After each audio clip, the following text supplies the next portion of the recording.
this is something like you have to do this with your partner, not against your partner, not alone without your partner. Like there's this incredible amount of lockstepping that has to be done for it to be done well. If not, it gets really messy and people get divorced and, like you're fighting all the time. And this should be something that brings you closer and is really fun and juicy and sexy for you and your partner.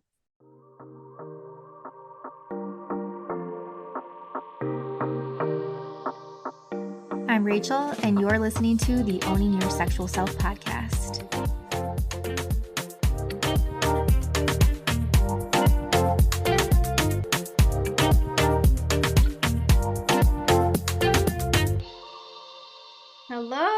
Hello, everyone. Welcome back for another episode of the Owning Your Sexual Self podcast.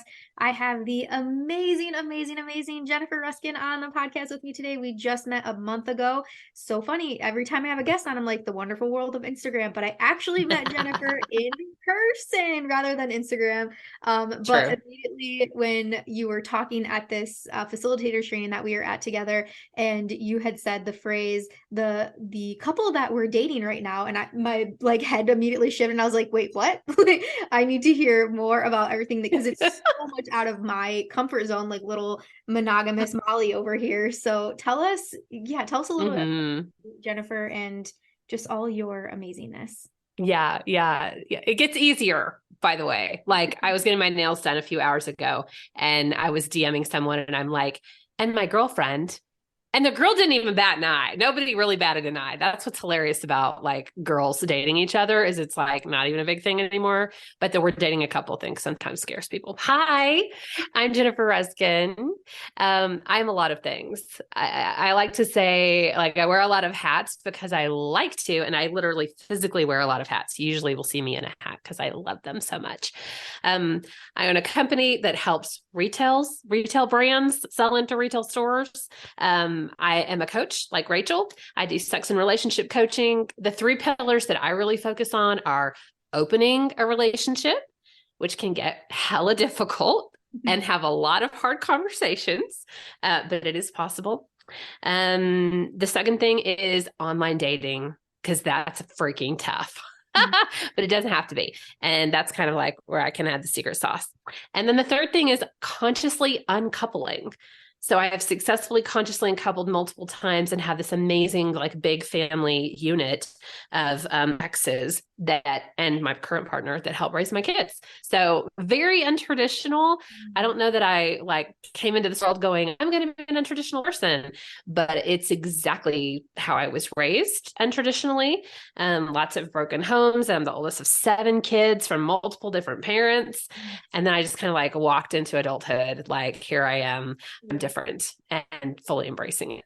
Yeah. Oh, what an amazing journey. I'm so excited to get into this episode more with you too. Even just the words conscious uncoupling, right? Like when you had first mentioned that as possible podcast topics, at first I was like, what the fuck is that? And then it's like, like honestly, like positive, healthy breakups, right? Like conscious uncoupling. And I know so many people in my life that some may or may not listen to the show that could definitely benefit from that conversation, right? Like not ghosting people and yes, like you said, having that tough conversation about this is not working, or this isn't working the way I thought it was going to be. And yeah. And the cool thing about that topic is it's not just a partner.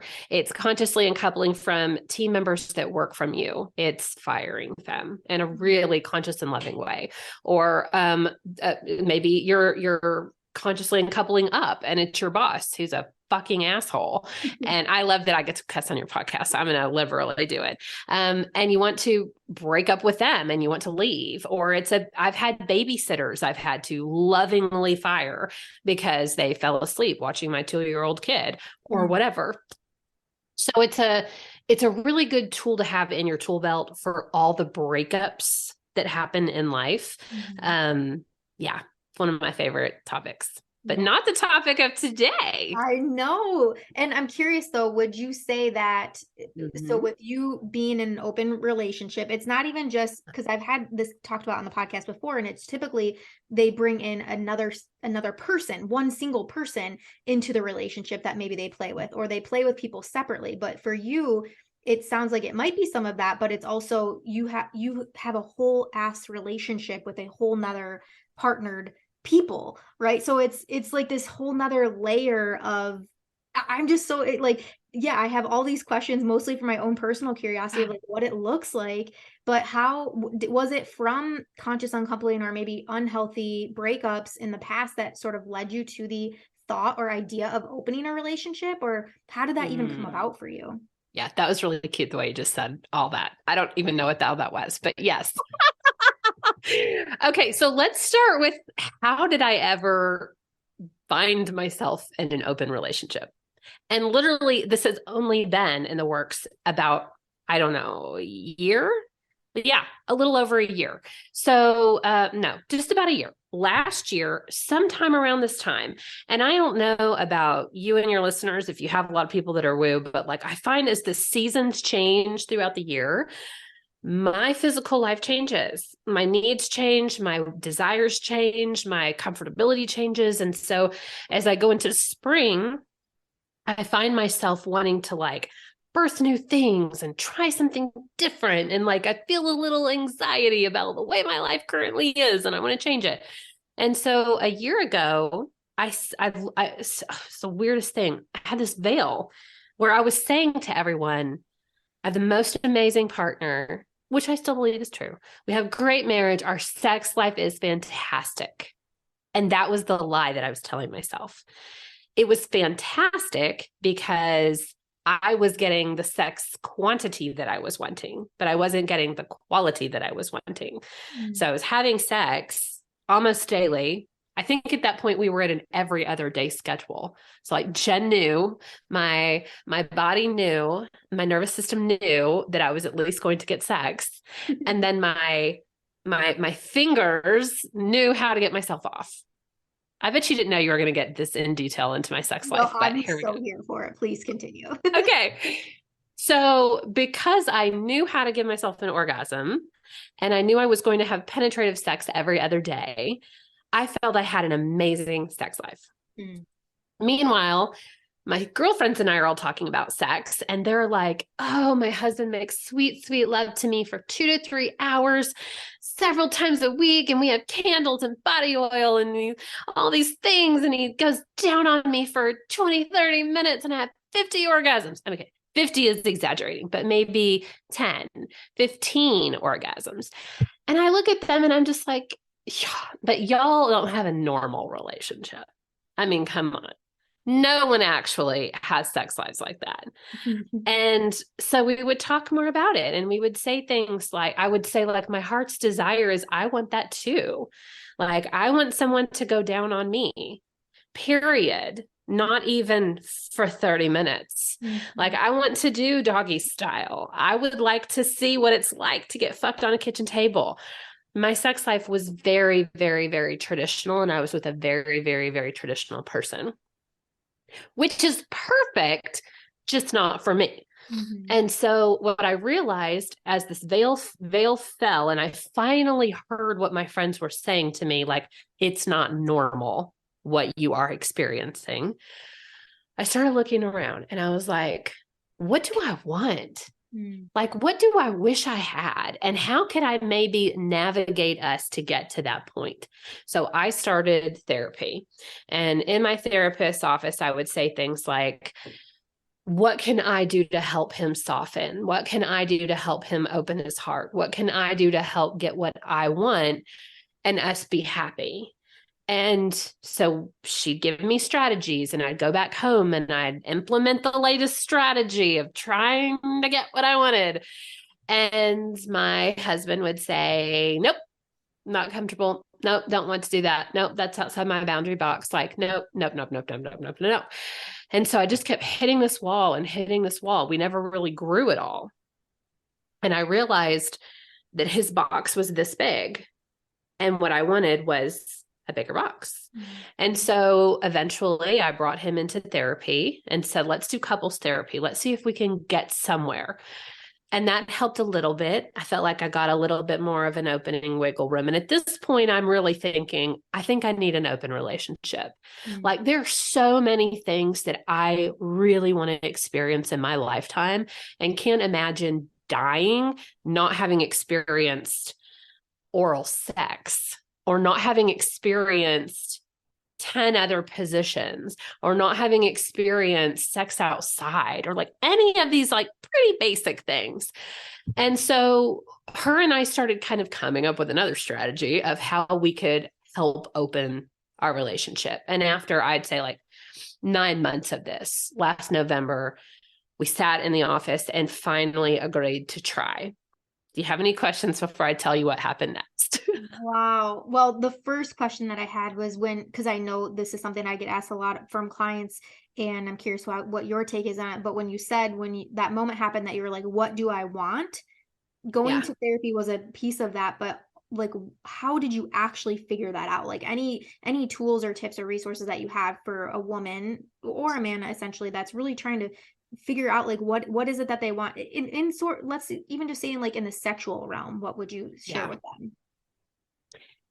To be perfectly honest, I had really barricaded myself back from reading erotica or I guess we watched a little porn together, but I didn't go like seek it out myself. And what kind of was the catalyst for this is an old friend came back and slid into my Facebook DMs. And sizzling started happening. And him and I just started having conversations. And I let my husband know, like, hey, this person is back in my life. And like, there's some flirting happening that may not be fully appropriate. How do you feel about this? And he was like, I don't care. I don't want to know. So we started doing like sexy erotic writing back and forth. We had been together over a decade ago. And so like sexually one time.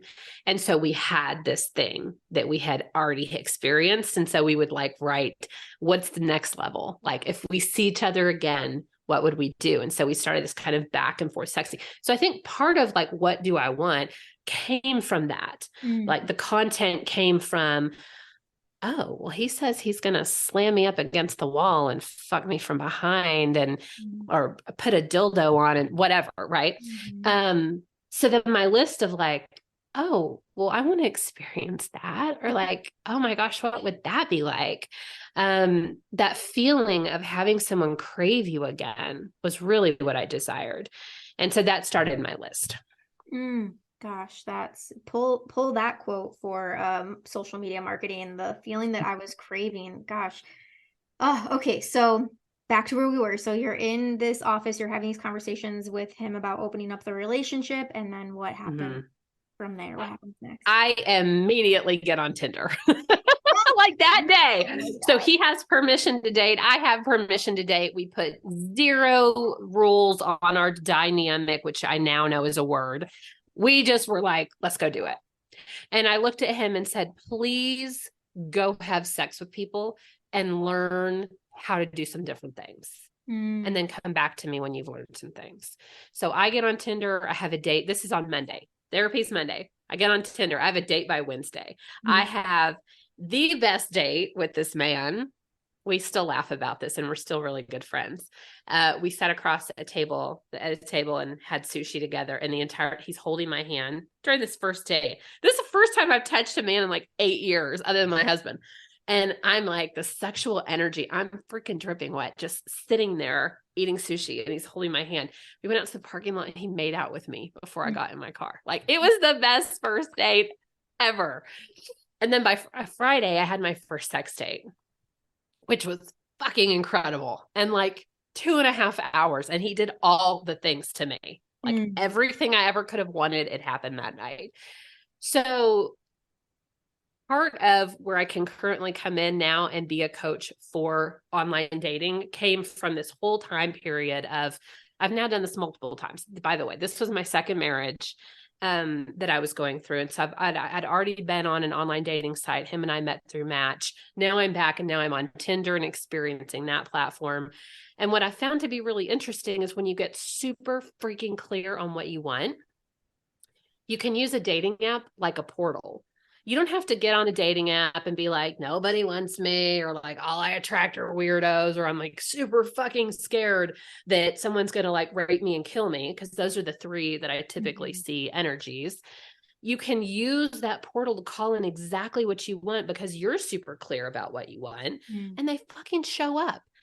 I think my total count, I've heard people say body count and that doesn't feel in alignment. So my total count of who I dated last fall before I met my person now was around 12 people, like at the same time. And what was interesting is like, you know, people have different availability. So the reason it was 12 was because like I wanted to have sex every day. I wanted to explore something new every day. And I couldn't with one person because they might be available twice a month. Right. But every single one of the people that I met through the app was kind and loving and pretty conscious and amazing in bed. And it was exactly what I wanted. So good. And your husband then did he have the same success, would you say, on his end with finding partners? Great question. No.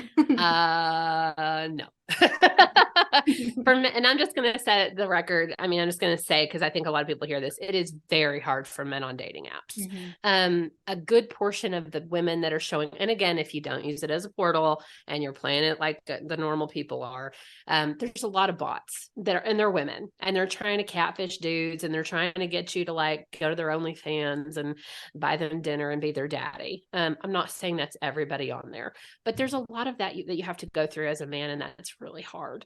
So I would say, while I'm having all the success, he was really struggling to get dates. And then he did start to get some. And one hilarious story I always like to tell is I was dating this guy who's married and they're both open. They've been open like 14 years. And all of a sudden I get a text one day from the husband and he's like, so your husband and my wife have matched on a dating app and they've been talking all hot and heavy and exchanging pictures all day. He was like, I felt the need to tell you and be really honest. And it was so cute. And I was so excited. And I had like dreams of us having like a big 4-way together. It never happened. But it was really fun to have him date this wife to the husband that I was dating. He's the one who I googly eyed at the restaurant, got all wet and then got kissed in the parking lot, which was super yummy. I dated him for a while. So what was interesting with him, and what I would say for men in general, is again, if you're playing the dating game normally, you have to be patient and you have to be smart and you have to be careful. So I remember one time we were talking and he said, hey, I've connected with this girl. She's so cute. I really like her. Like, I really like her. And we have such a great connection. I'm going to drive down. It was 2-3 hours from our house to go meet her and spend the weekend with her. And I'm like, cool. Okay. Have fun. Here's a bottle of wine to take with you. And he gets there and she is like 350 pounds. Like, she is not at all. She had like this much of her head showing in her profile pictures. And I was like, he's texting me. He's like, oh, fuck. Like, what do I do? I'm here with her and I don't want to be rude, but I don't want to have sex right now. Like, I don't want to do this. I don't want to do this. Like, abort. And I was like, babe, did you not like get a full body shot? Have you not? And he was like, no. And I didn't ask. So there's important things as you're dating. And I know this is not just a dating podcast, but there's important things, red flags and things to ask for when you're dating to make sure that you're getting who you think you're getting. So you don't show up and waste a bunch of hours driving and money for hotels and that sort of thing. So shortly after that, he felt really disheartened with it. I think the energy required to be open and date a lot of people or date a few people at the same time was like way higher than just being monogamous and having the same sex life and having the same life that he was used to. And so he was just like, I don't want to do this anymore. Like, this is not for me. It's not really what I want. I just want to be vanilla. I'm okay with it. I'm okay with being vanilla and I want a vanilla person. And so we agreed to consciously uncouple, which brings me into the third thing that I coach about. I've now consciously uncoupled from 2 husbands and multiple partners. And And there's a way to do it with so much love. And we held so much love and space for each other. We were so consciously aware of every step and to not hurt the other person, to be fully supportive. And within 30 days, we were divorced. Like it was so easy. Wow. It was easy. We shared a lawyer. I think it was like $2,000. That was it to have a divorce. I helped, give him whatever he needed for his new apartment. His parents helped him move. I paid for his car for like 9 months when he was done. Like, how can I support you? Mm-hmm. And then now he still shows up for my kids. He's not my kid's dad. And he shows up for their baseball games and takes them out to go get pizza. And so like, there's this beautiful reciprocity that you can build into even an ending of a relationship. Mm-hmm. If you're kind and you're thoughtful and you're loving and you're not vengeful. You don't have to be. Mm-hmm. And then that person wants to come back and help you. You get a flat tire and you're like, hey, I'm close to your house. Can you come get me? Do you mind? And they don't mind doing it. That's the way to do it. Yeah, I 1,000% agree. I think that so many couples and people could benefit just from hearing this conversation, whether they want to open their relationship or not. But that I would almost love to have you on a second time to talk more about the conscious uncoupling, because I think it's really great. And so I'm curious, when you started dating, and a little bit he started dating, how did that then change the scope of your sex together after that? Oh, great question. I would say it quickly ended it, because when I started realizing what I should have been having all along, what healthy, normal sex was. And maybe for me, the standard is like incredibly high. And I just got really lucky that every single one of these guys was fucking me for 2 and 3 hours. But that's what I then expected. And I wanted more. I wanted connection. I wanted communication. I wanted to feel desired. I wanted, sensuality. I wanted somebody that, knew how to give me an orgasm. I wanted so many different things. And then when I finally started to get it, I was just like, sex with you is sad. Now, I didn't say that, but what I said was, I'm having so much fun and my cup is so filled with the kinds of sex that I'm having now. And you're out exploring and learning new sexual techniques. When you feel like you have some new things that you'd like to try after you've mastered them, feel free to come back to me, but I'm no longer willing to continue to be in a sexual relationship with you. And there's no really easy way to say that. Like, I feel like I said it with as much love and grace as I could, and he understood. And then he still had sex with other people. And that was it. So I'd come home after, sex date or whatever and curl up next to him and we'd go to sleep. So every night we'd just curl up together and go to sleep, and I'd hold him and I'd love him and I'd pet his back and, tell him I loved him, and that was it. Yeah. So for people that are curious in exploring this, the number one fear that I hear from people, personally, my number one fear is that my husband or my partner would fall in love with this person or love what they're doing more than what I'm doing. How would you recommend somebody navigating those feelings? You're cool. And this is a multi-pronged answer. When you become open, they use the term in the lifestyle. You'll see an upside down pineapple. You have now joined the club, and you get to choose one of two sides or a hybrid. The two sides are polyamory or being a swinger, or you can be a hybrid of the two. But basically, there's two different types. So let's first talk about polyamory. This means multiple loves. This means that you have a relationship, you freaking know their kids' names, you buy them a birthday present, you go get them if their car breaks down. You care about them, and they're part of, depending on how deep this gets, part of your family or just part of the people that you love and care about. Swinging is the complete opposite. So this is a no strings, no love, no attachment fucking. This is people that want to fuck and have a good time. And again, you can be a hybrid. I've talked to a lot of people lately. They're like, I'm poly swingerish. Like, I'm polyish with a little dash of swinger. We have two primaries that we love to play with, and we love to go to swinger parties once a month and fuck people in an orgy. Like, you get to choose whatever you want. So I would say The question that you asked is, how do you get over the feeling, or how do you not allow your partner to fall in love? Right? Yeah. And I think the answer to that is that you can't. Mm-hmm. The answer to that is that you are only responsible for yourself, and your partner is responsible for themselves. The answer to that is we don't own our partners. Mm-hmm. And when you go through this process of opening, you quickly learn you're not in fucking control of anyone, not even your partner. And it's really unhealthy to try to control them anyway. Mm-hmm. So if you are thinking about heading into the lifestyle, it's really, really, really important to have a good foundation in your relationship already, where you have deep love and deep trust and deep respect. You're not going through their cell phone. You're not worried that they're already cheating, right? Like you've got to have a really amazing trust level with your partner. And then from there, you start to have the hard conversations. So we've already had these too.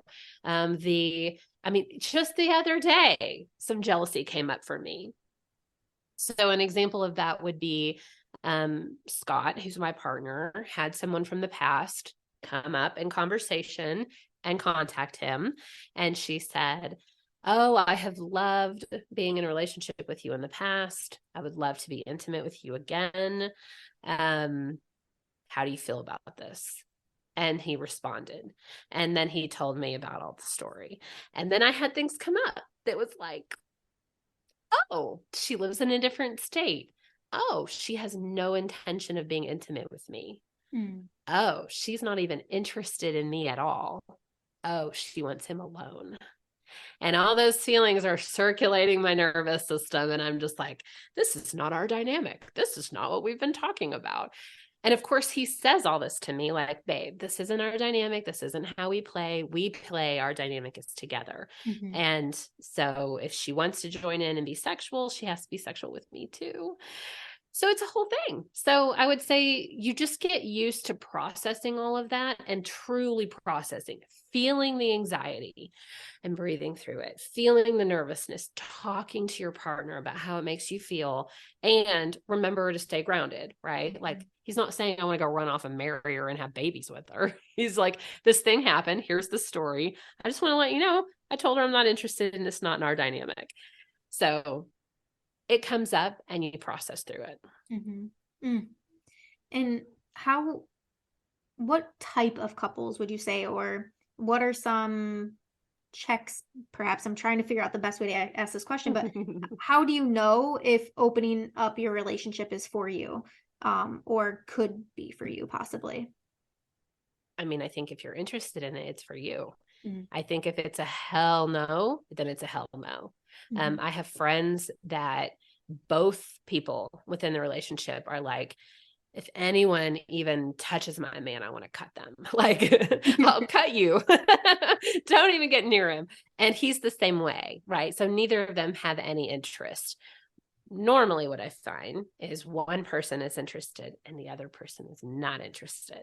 And that has been my experience as well. And that gets tricky, and it gets like, it's a long process to getting your partner to being open, but it can be done. So that's what I found. If it's a hell no, it's obviously not for you. You're probably listening to this and you've already shut off the podcast. Yeah. If you're still listening and it sounds really interesting to you, then it's something to get curious about and start exploring. Yeah. And Jennifer would be a great coach to hire to help you through those things. Thank you. You would not believe how much stuff comes up when you think you've got something mastered like we do. And then just today, something blew up. Like today's was me not communicating our dynamic in a way that this is ours. And it was, this is the way we do it because this is the way Scott wants it done. I didn't quite say it like that, but that's how he interpreted it. And as he reversed this scenario with me and then kind of set it back, if I was saying it right, or he was blaming me, I was like, oh, that doesn't feel good. So I'm constantly learning to like watch the words that I use and watch the tone that I use and really come across as, this is something like you have to do this with your partner, not against your partner, not alone without your partner. Like there's this incredible amount of lockstepping that has to be done for it to be done well. If not, it gets really messy and people get divorced and, you know, like you're fighting all the time. And this should be something that brings you closer and is really fun and juicy and sexy for you and your partner. And it's so refreshing to hear your story about this, Jennifer, too. Like you tried it with somebody and it didn't work out, and how that went down, and now being in this relationship and practicing this successfully. I have so much respect for couples that are open and open well, because the level of communication, the boundaries, the respect, the trust, like all of that is so present in your types of relationships versus you know, monogamous couples, right? Like there's conversations that you're having that are so high level that a lot of couples it wouldn't even be a thought in their mind to talk about things in depth like this. And so I thank you for just sharing your story and the insight to it, because it is just, I have just so much respect for you, and you're welcome. Also want to live vicariously through you, fucking all of these people and having amazing experiences. I've said that's the biggest times, I never went through a hoe phase when I was single, and it is one of my biggest life regrets before, you know, meeting my husband, but it's all right. Well, if you guys ever decide to hoe together, I'm happy to help guide you. And that's a whole conversation in itself. Like we haven't even talked about like STIs and how you manage that. And there's just so much that goes into it. You know, like this is so funny because this is like the lead up to saying that we're going to be open is so hard and difficult and like so emotionally charged. And like, what are our family going to think? And like our friends and our kids. And like, even if you don't tell anybody, there's a lot, right? And then once you say like, okay, cool, we're going to be open. Then it's like, oh, fuck, now what? Like, how do we do this? Are we going to get STDs? Like, how do we manage all of this?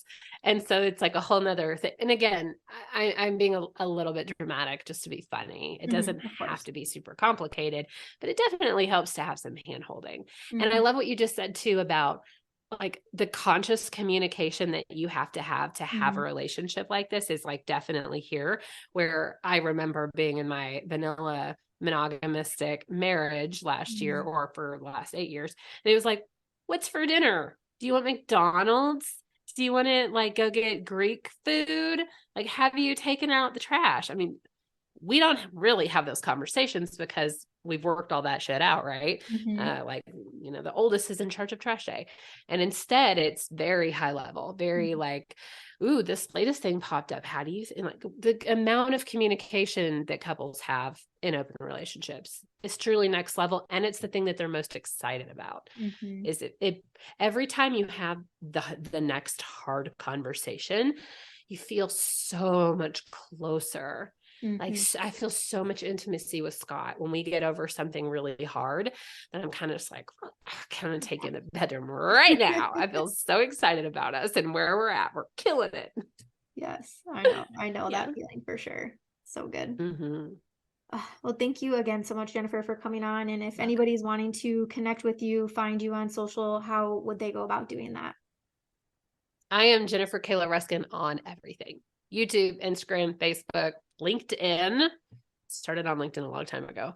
And my website. So I'll give you the link and you can put in the show notes. Yes. And please listen to Jennifer's podcast as well, especially if you are interested in the topic of our conversation today. She has many, many episodes about this and just dives deep in different little subtopics within this realm. So thank you for the work that you do and sharing your story. This has been very fun, to say the least. You're welcome. Have a good day. Too. Thank you so much for listening to today's show. If you loved it, be sure to subscribe so that you never miss an episode. And if you really fucking loved it, make sure to tag me on social media at @TheRachelMain. I'll see you next week.